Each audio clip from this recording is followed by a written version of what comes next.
Une étude norvégienne vient de le montrer, le quotient intellectuel décline chez les êtres humains nés après 1975. C'est une première dans l'histoire de l'humanité. Jusqu'en l'an de grâce 1975, les hommes, les femmes n'ont eu de cesse que d'être de plus en plus intelligents. Depuis 1975, ils le sont de moins en moins. Très franchement, on le sent. Ceux qui ont connu ce qu'on nomme le monde d'avant Internet, pour aller vite, savent bel et bien que quelque chose a eu lieu, que quelque chose s'est passé, qu'il y a eu une bascule, qu'un événement sourd, qu'un événement liquide s'est déroulé. Une nasse s'est installée. Les gens comprennent de moins en moins leur langue natale, dont ils n'utilisent qu'une centaine de mots. La nuance est décédée.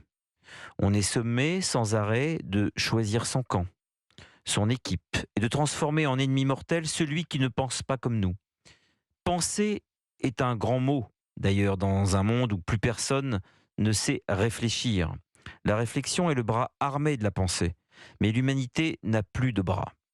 Entre 1975 et 1991, le quotient intellectuel de l'être humain a perdu 0,33 points par an. On est passé de 102,3 de QI à 99,4 de QI. C'est spectaculaire. L'intelligence, cyniquement, je peux dire l'intelligence artificielle, puisque aujourd'hui, quand on dit intelligence, c'est artificiel, c'est une tautologie de dire intelligence artificielle. L'intelligence artificielle, cyniquement, arrive à point nommé. Elle ne fait d'une certaine manière que prendre la relève. On devrait dire en fait prendre le relais.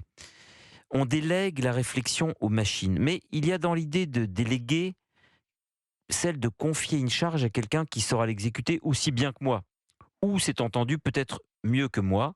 Il n'en reste pas moins qu'il y a un rapport de hiérarchie dans le fait de déléguer. Le mouvement est descendant. Le chef, le directeur, le numéro 1 délègue à un second, à un adjoint, un assistant, à un numéro 2. Il n'y a, loin s'en faut, aucun rapport de soumission, mais un lien de confiance, quand ce sont les humains qui sont concernés. Il n'en va pas de même lorsqu'on délègue à une machine. Car là, implicitement, l'homme instaure un rapport de soumission entre l'ordinateur ou le robot et lui. L'homme, déléguant à l'intelligence artificielle, fait allégeance à son maître. Il s'avoue vaincu. Il ne délègue pas en réalité, il démissionne. Il ne délègue pas, il relègue. Que relègue-t-il? Lui-même. Il se relègue à la poubelle, à la casse, à la décharge ou d'autres. Il trahit ainsi son obsolescence. L'homme est périmé. La date de péremption des capacités humaines a sonné. Qu'on se le dise. Cet artisanat, l'activité humaine, sera désormais relégué aux curiosités.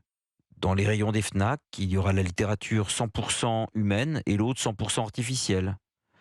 On pourra même imaginer 80% machine, 20% humain. Enfin, il y aura des taux d'humanité, des taux de machinité dans les rayons librairie.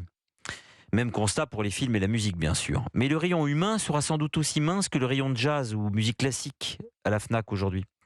Les créations humaines préparent doucement leur carrière de vestiges. Regardons-les une dernière fois, les yeux dans les yeux mouillés surtout, comme on fixe une fiancée qu'on ne reverra jamais.